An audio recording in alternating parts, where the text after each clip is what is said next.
അപ്പോൾ ഈ 4 കാര്യങ്ങൾ എപ്പോഴും നമ്മൾ മോണിറ്റർ ചെയ്തുകൊണ്ടിരിക്കണം. എന്തെങ്കിലും ഉദാഹരണ സംബന്ധമായിട്ടുള്ള പ്രശ്നങ്ങൾ കാണുകയാണെങ്കിൽ ഈ ഒരു ടെസ്റ്റുകളൊക്കെ ഒന്ന് പോയി ചെയ്ത് നോക്കുക.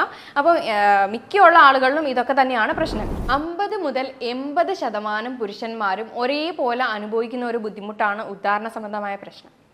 ഇതിന് പ്രധാന കാരണവും ലിംഗത്തിലേക്കുള്ള രക്തയോട്ടക്കുറവാണ്. എന്തുകൊണ്ടാണ് രക്തയോട്ടക്കുറവ് വരുന്നത്, ഇത് നമുക്ക് എങ്ങനെ മനസ്സിലാക്കാം എന്നുള്ളതാണ് നമ്മൾ ഇന്നത്തെ വീഡിയോയിലൂടെ ഡിസ്കസ് ചെയ്യുന്നത്. എൻ്റെ പേര് doctor Sandra Ajith, medical officer, Prana nature care centre, കൊല്ലം.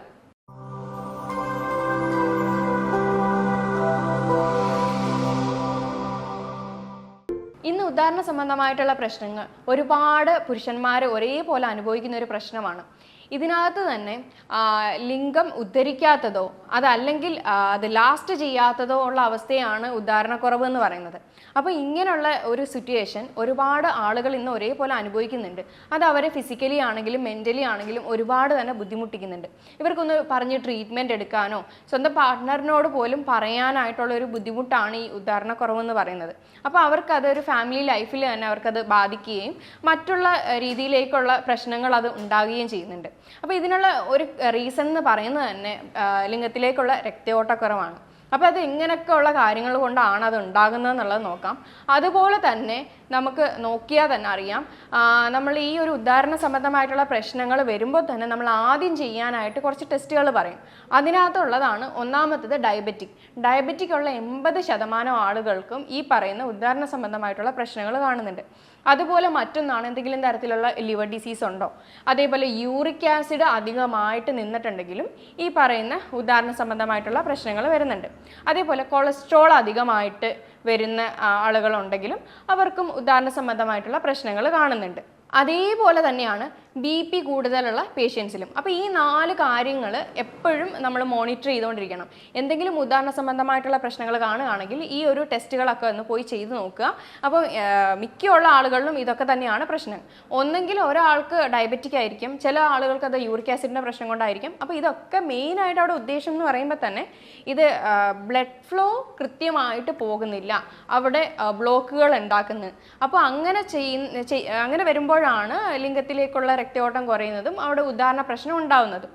ഇപ്പോൾ ഈ ഡയബറ്റിക്കിൻ്റെ കേസ് തന്നെ എടുത്തു കഴിഞ്ഞാൽ ആദ്യം തന്നെ നമ്മൾ ചെക്ക് ചെയ്യേണ്ടത് HbA1c എന്ന് പറയുന്നൊരു ടെസ്റ്റാണ്. അതായത് ലാസ്റ്റ് ഒരു 3 മാസത്തെ ബ്ലഡിൽ ഷുഗറിൻ്റെ ആവറേജ് വാല്യൂ ആണ് നമ്മൾ ഇതിനകത്ത് നോക്കുന്നത്. അപ്പോൾ എന്തുകൊണ്ടാണ് അത് ചെക്ക് ചെയ്യാൻ പറയുന്നതെന്ന് വെച്ച് കഴിഞ്ഞാൽ ഈ ഡയബറ്റിക് എന്ന് പറയുന്ന ഒരു ഇഷ്യൂ വന്നിട്ടുണ്ടെങ്കിൽ നമ്മുടെ ഈ ഓരോ രക്തക്കുഴലിൻ്റെ ഉള്ളിലും ഓരോ എൻഡോത്തീലിയം എന്ന് പറയുന്ന ഒരു ലെയർ ഉണ്ട്. അപ്പോൾ അത് ഡാമേജ് ആയിട്ട് അവിടെ നിന്നൊരു നൈട്രിക് ഓക്സൈഡ് എന്ന് പറയുന്ന ഒരു കോമ്പൗണ്ടാണ് സാധാരണ ഈ ഉദാഹരണത്തിനൊക്കെ ഹെൽപ്പ് ചെയ്യുന്നത്. അപ്പോൾ അതിൻ്റെ പ്രൊഡക്ഷൻ അവിടെ കുറയുകയാണ് ചെയ്യുന്നത്. അപ്പോൾ ഇതവിടെ എൻഡോത്തീലിയത്തിൻ്റെ ലെയർ ഡാമേജ് ആയി കഴിയുമ്പോഴത്തേക്കും ഈ പറയുന്ന നൈട്രിക് ഓക്സൈഡിൻ്റെ പ്രൊഡക്ഷൻ കുറയുകയും ബ്ലഡ് ഫ്ലോ കൃത്യമായിട്ട് ലിംഗത്തിലേക്ക് പോകാതിരിക്കുകയും അവിടെ അങ്ങനെ പറയുന്ന ഉദാഹരണ പ്രശ്നം വരികയും ചെയ്യുന്നുണ്ട്. അതേപോലെ തന്നെയാണ് കൊളസ്ട്രോളിൻ്റെ കാര്യമാണെങ്കിലും. കൊളസ്ട്രോൾ ആണെങ്കിലും നമ്മൾ ഈ ലിപ്പിഡ് പ്രൊഫൈൽ നോക്കുമ്പോൾ ടോട്ടൽ കൊളസ്ട്രോളിൻ്റെ കാര്യം, അതേപോലെ ലിവർ ഫംഗ്ഷൻ ടെസ്റ്റും കാര്യങ്ങളും ഒക്കെ തന്നെ നമ്മൾ നോക്കണം. പിന്നെ മറ്റൊരു ടെസ്റ്റാണ് യൂറിക് ആസിഡിൻ്റെ ടെസ്റ്റ്. അതായത് കിഡ്നി ഫംഗ്ഷൻ ടെസ്റ്റ് മൊത്തത്തിൽ എടുക്കുകയാണെങ്കിൽ ക്രിയാറ്റിൻ്റെ അളവും യൂറിക് ആസിഡിൻ്റെ അളവും ഒക്കെ ഒന്ന് നോക്കുക. അപ്പോൾ ഇതും നമ്മുടെ ബ്ലഡ് ഫ്ലോ റിലേറ്റഡ് ആയിട്ട് തന്നെയാണ്. അതും അവിടെ ഡാമേജ് വരുമ്പോഴാണ്, അതായത് അവിടെ ബ്ലോക്ക് വരുമ്പോഴത്തേക്കും ലിംഗത്തിലേക്ക് കൃത്യമായിട്ടുള്ള ബ്ലഡ് ഫ്ലോ പോവുകയും ചെയ്യില്ല.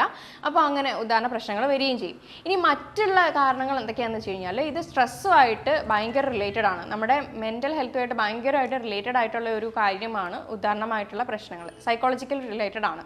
അപ്പം അങ്ങനെ ഒരു തോട്ട് ഉള്ളിലുണ്ട്. അതേപോലെ ഇങ്ങനെ ഉദാഹരണം കിട്ടില്ല എന്ന് പറഞ്ഞ് നിൽക്കുന്നവർക്കാണെങ്കിൽ ഉറപ്പായിട്ടും ഉദാഹരണം കിട്ടില്ല. കാരണം ആ ഒരു മെൻ്റൽ തോട്ടിലൂടെ പോവുകയാണെങ്കിൽ ഉറപ്പായിട്ടും ഉദാഹരണ ശേഷി കുറയുക തന്നെ ചെയ്യും. അതേപോലെ പല പോഷകങ്ങളുടെ കുറവ്, മെയിനായിട്ടും അവിടെ സപ്ലൈ ചെയ്യുന്ന നെർവ്സിൻ്റെ ഹെൽത്ത് കൃത്യമായിട്ട് വരില്ല എന്നുണ്ടെങ്കിലും ഉദാഹരണ പ്രശ്നം വരുന്നുണ്ട്. അതായത് വൈറ്റമിൻ B12-ൻ്റെയൊക്കെ കുറവ് മൂലം ഉദാഹരണ പ്രശ്നം വരുന്നുണ്ട്. ഇനി ചില മെഡിക്കേഷൻസിൻ്റെ അമിതമായിട്ടുള്ള ഉപയോഗം മൂലം, അതായത് BP-യുടെ അധികമായിട്ട് മെഡിസിൻ കഴിക്കുന്നവർക്ക്, അല്ലെങ്കിൽ ഡിപ്രഷൻ മെഡിസിൻ കഴിക്കുന്നവർക്ക്, ഇനി അതല്ലെങ്കിൽ ക്യാൻസറിൻ്റെ മെഡിക്കേഷൻസ് അങ്ങനെയൊക്കെ എടുക്കുന്നവർക്കും ഉദാഹരണ ശേഷി കുറയുന്നുണ്ട്. അതേപോലെ തന്നെ ഹോർമോണൽ ചേഞ്ചസ് വരികയാണെങ്കിൽ ഉദാഹരണശേഷി കുറയുന്നുണ്ട്. അതായത് മെയിൽ ഹോർമോണായിട്ടുള്ള ടെസ്റ്റോസ്റ്റിറോണിൻ്റെ അളവ് ശരീരത്ത് കുറവാണെങ്കിൽ ഉദാഹരണശേഷി വരുന്നുണ്ട്. അതേപോലെ അധികമായിട്ട് ആൽക്കഹോള്, സ്മോക്കിംഗ് ഒക്കെ ചെയ്യുന്ന ആളുകളിൽ, അതേപോലെ സ്ട്രെസ് അധികമായിട്ട് അനുഭവിക്കുന്ന ആളുകളിൽ. അതേപോലെ തന്നെ ഒരു ഫാക്ടറാണ് അമിതവണ്ണം. അമിതവണ്ണം ഇപ്പോൾ നമ്മൾ ആ ഒരു വെയിറ്റ് മാനേജ് ചെയ്യാതെ അധികമായിട്ട് ഭക്ഷണം എടുക്കുകയോ അല്ലെങ്കിൽ ഹോർമോണൽ ഇംബാലൻസിലോ ഒക്കെ തന്നെ അമിതവണ്ണം വരാറുണ്ട്. അപ്പോൾ അങ്ങനെയുള്ള ആളുകൾക്കും ഉദാഹരണശേഷി കുറവായിട്ട് കാണിക്കുന്നുണ്ട്. അപ്പം ബ്ലഡിൻ്റെ സർക്കുലേഷൻ കുറയുന്നതുകൊണ്ട് മാത്രമല്ല, മറ്റുള്ള കുറച്ച് കാര്യങ്ങളൂടെ ഈ ഉദാഹരണശേഷി കുറയാനായിട്ട് കാരണങ്ങളാണ്. അപ്പോൾ ഇത് സ്ട്രെസ് റിലേറ്റഡ് അല്ലെങ്കിൽ മെൻ്റലി നമ്മുടെ ആ ഒരു റിലേറ്റഡ് ആണ്, സൈക്കോളജിക്കലി റിലേറ്റഡ് ആണെന്നുണ്ടെങ്കിൽ നമുക്ക് അതിന് വേണ്ടുന്ന ട്രീറ്റ്മെൻറ്റും കാര്യങ്ങളും എടുക്കാവുന്നതാണ്. ഇപ്പോൾ എന്താണ് ഇതിൻ്റെ മെയിൻ ആയിട്ടുള്ള റീസൺ എന്ന് ആദ്യം കണ്ടുപിടിച്ചതിന് ശേഷം മാത്രം ട്രീറ്റ്മെൻറ്റ് എടുക്കുക. അങ്ങനെയാണെങ്കിൽ നമുക്കിത് തുടക്കത്തിൽ തന്നെ കണ്ടുപിടിച്ച് കഴിഞ്ഞാൽ അതിൻ്റെ ഒരു ട്രീറ്റ്മെൻറ്റും കാര്യങ്ങളൊക്കെ പോയി കഴിഞ്ഞാൽ കൃത്യമായിട്ട് നമുക്കത് പഴയ രീതിയിലേക്ക് തന്നെ കൊണ്ടുവരാനായിട്ട് കഴിയും.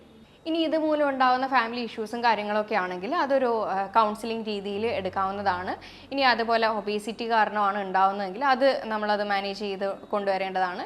ഇനി അതല്ല, ഡയബറ്റിക്, അതേപോലെ കൊളസ്ട്രോള്, BP-യുടെ പ്രശ്നം, യൂറിക് ആസിഡിൻ്റെ പ്രശ്നം, ഇതൊക്കെ ഉണ്ടെങ്കിൽ ഇതൊന്ന് ആദ്യം മാനേജ് ചെയ്തുകൊണ്ട് വരിക. എന്നിട്ട് ഉദാഹരണ സംബന്ധമായിട്ടുള്ള പ്രശ്നത്തിന് ട്രീറ്റ് ചെയ്യുക. അതിനനുസരിച്ചുള്ള ഭക്ഷണങ്ങളും കാര്യങ്ങളും കഴിച്ചാൽ തന്നെ ഉദാഹരണം നമുക്ക് ലഭിക്കുന്നതാണ്. ബ്ലഡ് സർക്കുലേഷൻ ഇനി ലിംഗത്തിലേക്ക് കുറയുന്നതിൻ്റെ കുറച്ച് ലക്ഷണങ്ങൾ എന്തൊക്കെയാണെന്ന് വെച്ച് കഴിഞ്ഞാൽ, ലൈംഗിക ദൃഢത കുറയുക, ലൈംഗികത്തിൻ്റെ ഒരു ആഗ്രഹം കുറയുക എന്നുള്ളതാണ്. അതേപോലെ മോർണിംഗ് ഇറക്ഷൻ കിട്ടാതെ ആവുക, പെനിസ് പതിവിലും അധികം ക്ഷീണിതമാവുക. അപ്പോൾ ഇങ്ങനെയൊക്കെ എന്തെങ്കിലും കണ്ടു കഴിഞ്ഞാൽ ഉറപ്പായിട്ടും അത് ബ്ലഡ് സർക്കുലേഷൻ കുറയുന്നത് കൊണ്ടായിരിക്കാം. അപ്പോൾ അതിൻ്റെ കാരണം എന്താണെന്നുള്ളത് കണ്ടെത്തി ട്രീറ്റ് ചെയ്യുകയാണെങ്കിൽ നമുക്കത് കൃത്യമായിട്ട് തന്നെ മാറ്റാനായിട്ട് കഴിയും. ഇനി എന്തൊക്കെ ഭക്ഷണങ്ങളാണ് നമുക്ക് ഉൾപ്പെടുത്താൻ പറ്റുന്നതെന്ന് വെച്ച് കഴിഞ്ഞാൽ, പ്രധാനമായിട്ട് നൈട്രേറ്റ്സ് അധികമായിട്ട് അടങ്ങിയിരിക്കുന്ന ഇലവർഗ്ഗത്തിൽപ്പെട്ട ചീര, മുരിങ്ങയിലയൊക്കെ നമുക്ക് ധാരാളമായിട്ട് ഭക്ഷണത്തിൽ ഉൾപ്പെടുത്താവുന്നതാണ്. അതേപോലെ ഡാർക്ക് ചോക്ലേറ്റ് നല്ലൊരു ഓപ്ഷനാണ്. പിന്നെ ഫ്രൂട്ട്സും വെജിറ്റബിൾസും ഒക്കെ നോക്കുകയാണെങ്കിൽ കൂടുതലും വാട്ടർ കണ്ടന്റ് അടങ്ങിയിട്ടുള്ള ഭക്ഷണങ്ങളുണ്ടല്ലോ, വാട്ടർ മെലൺ, കുക്കുംബർ, ആഷ്ഗോട്ട് ജ്യൂസ്, അതേപോലെ കുമ്പളങ്ങ, വെള്ളക്കുമ്പളങ്ങ, ചാരക്കുമ്പളങ്ങ, ഇതൊക്കെ ഉൾപ്പെടുത്താവുന്നതാണ്. ലെമൺ, ജിഞ്ചർ, ഓറഞ്ച്, പിന്നെ അതേപോലെ ബീട്രൂട്ട്, പൊമഗ്രാനേറ്റ്, പപ്പായ, അതേപോലെ തന്നെ ഗാർലിക്, ഓട്സ്, നട്ട്സ്, തവിടുള്ള അരികൾ, പിസ്താഷ്യോസ്, പിന്നെ അത്തിപ്പഴം, ഇതൊക്കെ കൂടുതലും ഭക്ഷണത്തിൽ ഉൾപ്പെടുത്തുക. ഇനി ഇതിനകത്ത് നമുക്കൊരു 3 റെമഡീസ് നോക്കാം. അതായത് ഉദാഹരണശേഷി കിട്ടാനായിട്ട് നമുക്ക് ചെയ്യാൻ പറ്റുന്ന കാര്യങ്ങൾ എന്തൊക്കെയാണെന്ന് വെച്ച് കഴിഞ്ഞാൽ, അശ്വഗന്ധയുടെ പൊടി എല്ലാ ആയുർവേദ ഷോപ്പുകളിലും അവൈലബിൾ ആണ്. ഇതൊരു 1/4 ടീസ്പൂൺ അല്ലെങ്കിൽ 1/2 ടീസ്പൂൺ എടുത്തിട്ട് കിടക്കുന്നതിന് മുന്നേ ആയിട്ട് ഇളം ചൂടുള്ള പാലിലോ അല്ലെങ്കിൽ തേനിലോ അല്ലെങ്കിൽ നെയ്യിലോ കഴിക്കാവുന്നതാണ്. അത് കിടക്കുന്നതിന് മുന്നേ ആയിട്ട് 1 മാസം തുടർച്ചയായിട്ട് ചെയ്യാവുന്നതാണ്. ഇനി അതല്ല, വൈറ്റ് ഗോൾഡ് എന്നറിയപ്പെടുന്ന സേഫ്ഡ് മ്യൂസ്ലി, ഇതും കിടക്കുന്നതിന് മുന്നേ ആയിട്ട് ഇളം ചൂട് പാലിനകത്ത് കുറച്ച് എടുത്തിട്ട് ഉപയോഗിക്കാവുന്നതാണ്. ഇനി 3ാമത്തെ റെമഡിയാണ് നട്ട്മെഗ്, അതായത് ജാതിക്കയുടെ പൊടിയും കുറച്ച് പൗഡർ ഫോമിൽ അവൈലബിൾ ആണ്. അപ്പോൾ അതും എടുത്തിട്ട് ബിഫോർ ബെഡ്, അതായത് കിടക്കുന്നതിന് മുന്നേ ആയിട്ട് വാം മിൽക്കിൽ കഴിക്കാവുന്നതാണ്. ഈ 3 റെമഡിയും മാറി മാറി ചെയ്ത് നോക്കാവുന്നതാണ്. അതേപോലെ ഫ്രൂട്ട്സിൻ്റെ കേസ് വരികയാണെങ്കിൽ വാട്ടർ മെലണും ആഷ്ഗോർഡും ഒക്കെ മാറി മാറി ഉപയോഗിക്കാവുന്നതാണ്. ഇതൊക്കെ നാച്ചുറൽ വയാഗ്രൽ എഫക്റ്റ് തരുന്ന ഭക്ഷണങ്ങളാണ്. അപ്പോൾ കൂടുതലും സ്വന്തം ഇഷ്ടപ്രകാരം പോയിട്ട് പുറത്തുനിന്ന് വയാഗ്രൽ എഫക്റ്റ് ഉള്ള ടാബ്ലറ്റ്സ് എടുക്കുന്ന ആളുകളാണ് പലരും. അപ്പോൾ അത് പലർക്കും ഉദാഹരണം എന്നാൽ കിട്ടുന്നുമില്ല. ചിലപ്പോൾ ആ ഒരു സമയത്തേക്ക് മാത്രമായിരിക്കും കിട്ടുന്നത്. അപ്പോൾ അത് ആരോഗ്യ പ്രശ്നങ്ങൾ ഭാവിയിലേക്ക് ഉണ്ടാകും. ആദ്യം എടുക്കുന്ന രീതിയിലായിരിക്കില്ല. ആദ്യം എടുക്കുമ്പോൾ ചിലപ്പോൾ ഉദാഹരണമൊക്കെ കിട്ടുമായിരിക്കാം, പക്ഷെ ഭാവിയിലേക്ക് പോകെ പിന്നെ അതെടുത്താലും ഉദാഹരണം കിട്ടാത്തൊരവസ്ഥയിലേക്ക് വരും. അതുകൊണ്ട് ആദ്യം തന്നെ ഇങ്ങനത്തെ എന്തെങ്കിലും സിറ്റുവേഷൻ കണ്ടു കഴിഞ്ഞാൽ ഒരു ഗൈഡൻസിൽ തന്നെ അതൊരു ട്രീറ്റ് ചെയ്യാൻ വേണ്ടിയിട്ട് ശ്രദ്ധിക്കുക. ഇനി ഇതിന് ചെയ്യാൻ പറ്റുന്ന എക്സസൈസ് അല്ലെങ്കിൽ യോഗാസനാസ് ഒക്കെ എന്തൊക്കെയാണെന്ന് നോക്കുക.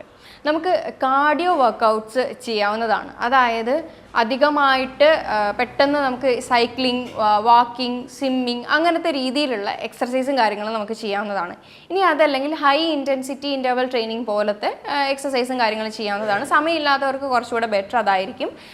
മറ്റേ ഹൃദയ സംബന്ധമായിട്ടുള്ള രോഗങ്ങളൊക്കെ ഉള്ളവരാണെങ്കിൽ ഉറപ്പായിട്ടും ഒരു ഗൈഡൻസിൽ മാത്രമേ അത് ചെയ്യാൻ പാടുള്ളൂ. അത് 30 സെക്കൻഡ് റെസ്റ്റ് എടുക്കുകയാണെങ്കിൽ 30 സെക്കൻഡ് സ്പീഡിൽ വാക്ക് അല്ലെങ്കിൽ ഓടുകയോ അങ്ങനത്തെ രീതിയിലൊക്കെ ചെയ്യാവുന്നതാണ്. അതാണ് ഹൈ ഇൻറ്റൻസിറ്റി ഇൻ്റർവൽ ട്രെയിനിങ് എന്ന് പറയുന്നത്. ഇനി യോഗാസനാസ് ആണെങ്കിൽ 4 യോഗാസനാസ് ആണ് പറയുന്നത്. അപ്പോൾ 4 എണ്ണവും ഒരുമിച്ച് തന്നെ ഒരു കുറച്ച് കാലയളവിൽ അടുപ്പിച്ച് ചെയ്യേണ്ടതാണ്. അപ്പോൾ ഏതൊക്കെയാണെന്ന് വെച്ച് കഴിഞ്ഞാൽ, ആദ്യത്തേത് ത്രികോണാസനയാണ്. ത്രികോണാസന ചെയ്യുമ്പോഴത്തേക്കും അവിടുത്തെ പെൽവിക് സ്ട്രെങ്തനിങ്ങും കാര്യങ്ങളൊക്കെ കുറച്ചുകൂടെ കൂടുകയും ചെയ്യും. അതേപോലെ ബ്ലഡ് ഫ്ലോ ഒക്കെ നന്നായിട്ട് കൂടാനായിട്ട് ഹെൽപ്പ് ചെയ്യും. അപ്പോൾ ഈ ആസന ചെയ്യുന്നതിലൂടെ കൂടുതലും കോൺട്രാക്ഷൻസ് കിട്ടാനും അതേപോലെ പെൽവിക് സ്ട്രെങ്തനിങ് ആയി അവിടത്തേക്ക് ബ്ലഡ് സർക്കുലേഷൻ കുറച്ചുകൂടെ ഇമ്പ്രൂവ് ആകാനും ഹെൽപ്പ് ചെയ്യുന്നുണ്ട്. രണ്ടാമത്തേത് പശ്ചിമോത്താനാസനയാണ്.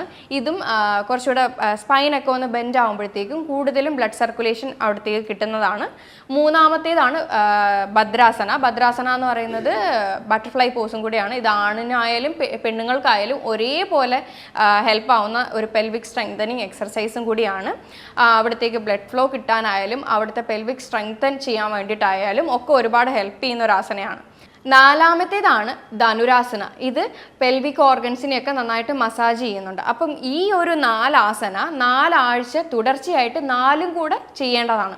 അപ്പോൾ ഇത് ചെയ്യുന്ന രീതിയിൽ അപ്പം എന്തെങ്കിലും ഡൗട്ടോ കാര്യങ്ങളോ ഉണ്ടെങ്കിൽ യൂട്യൂബിലാണെങ്കിലും ട്രെയിനേഴ്സ് ചെയ്യുന്ന രീതിയിലുള്ള ആസനാസൊക്കെ അവൈലബിൾ ആണ്. മറ്റുള്ളവർ ചെയ്യുന്നത് നോക്കി ചെയ്യാണ്ടിരിക്കുക. ട്രെയിനേഴ്സ് യോഗ പഠിച്ച് ചെയ്ത ആളുകൾ ചെയ്യുന്നതോ അല്ലെങ്കിൽ ഒരു ഗൈഡൻസിൽ ചെയ്യുന്നതോ ആയിരിക്കും ഏറ്റവും കൂടുതൽ നല്ലത്. അതൊരു 4 ആഴ്ച കണ്ടിന്യൂസ് ആയിട്ട് ചെയ്യേണ്ടതാണ്. പിന്നെ മറ്റൊന്നാണ് പെൽവിക് സ്ട്രെങ്തനിങ് ആയിട്ടുള്ള കീഗൽ എക്സർസൈസ്. ഇത് ചെയ്യുന്നിടത്തോളം അവിടുത്തെ മസിൽസ് ആയാലും നെർവ്സ് ആയാലും ഒക്കെ സ്ട്രെങ്തൻ ആയിട്ട് നല്ലൊരു ഉദാഹരണം കിട്ടാനായിട്ട് ഇത് ഹെൽപ്പ് ചെയ്യുന്നുണ്ട്. ഇനി സ്ട്രെസ്സ് കാരണമാണ് ഈ പറയുന്ന ഉദാഹരണ പ്രശ്നം വരുന്നതെങ്കിൽ അത് പ്രാണായാമയിലൂടെ തന്നെ മാറ്റാവുന്നതാണ്. പ്രാണായാമ അതേപോലെ മെഡിറ്റേഷൻ ടെക്നിക്സും കൂടെ ഒക്കെ നോക്കുക. അതായത് അനുലോമ വിലോമ pranayama, കപാൽപാതി pranayama, alternate nostril breathing ആണ് ഈ അനുലോമ വിലോമ എന്നുകൊണ്ട് ഉദ്ദേശിക്കുന്നത്. ഇതൊക്കെ ഒരു ഗൈഡൻസിൽ തന്നെ ചെയ്യുന്നതാണ് കുറച്ചുകൂടെ നല്ലത്. യുണീക്ക് ആയിട്ടുള്ള ഒരു ടെക്നിക്കാണ് നിഷ്പന്ദ ഭാവ. ഇതൊരു ടൈപ്പ് ഓഫ് മെഡിറ്റേഷൻ ആണ്. ഇതെങ്ങനെ ചെയ്യേണ്ടതെന്ന് വെച്ച് കഴിഞ്ഞാൽ ഒരു കാമായിട്ടുള്ള ഒരിടത്ത് ഇരിക്കുക. ബാക്ക് സപ്പോർട്ട് കൂടി ഇരുന്ന് കഴിഞ്ഞാൽ ഏറ്റവും നല്ലതാണ്.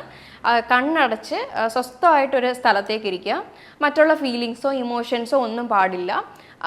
ചുറ്റിനുള്ള സൗണ്ടും മാത്രം ശ്രദ്ധിക്കുക. ഇത് കുറച്ച് നേരം അങ്ങനെ ചെയ്തുകൊണ്ടിരിക്കുമ്പോൾ തന്നെ നമ്മുടെ നെർവസ് സിസ്റ്റം, അതായത് നാഡീവ്യവസ്ഥ ഒന്ന് നോർമൽ ആകാനും ഓട്ടോമാറ്റിക്കലി അതൊന്ന് കറക്റ്റ് ആകാനും ഇത് ഹെൽപ്പ് ചെയ്യുന്നുണ്ട്.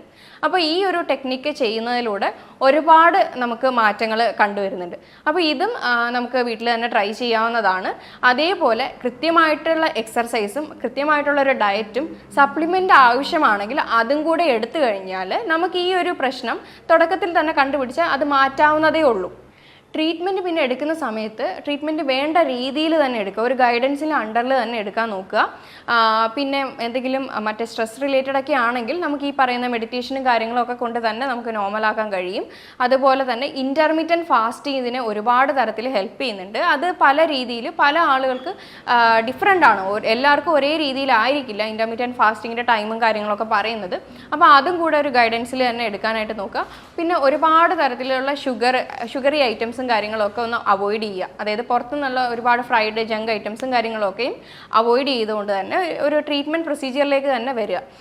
അപ്പോൾ നമുക്ക് ഈ പറഞ്ഞ കാര്യങ്ങളിൽ എന്തെങ്കിലും ഡൗട്ട് ഉണ്ടെങ്കിൽ താഴെ തന്നിരിക്കുന്ന നമ്പറിൽ കോൺടാക്ട് ചെയ്യാവുന്നതാണ്. ഇനി മറ്റൊരു ഹെൽത്ത് ടോപ്പിക്കുമായിട്ട് വീണ്ടും കാണാം. താങ്ക്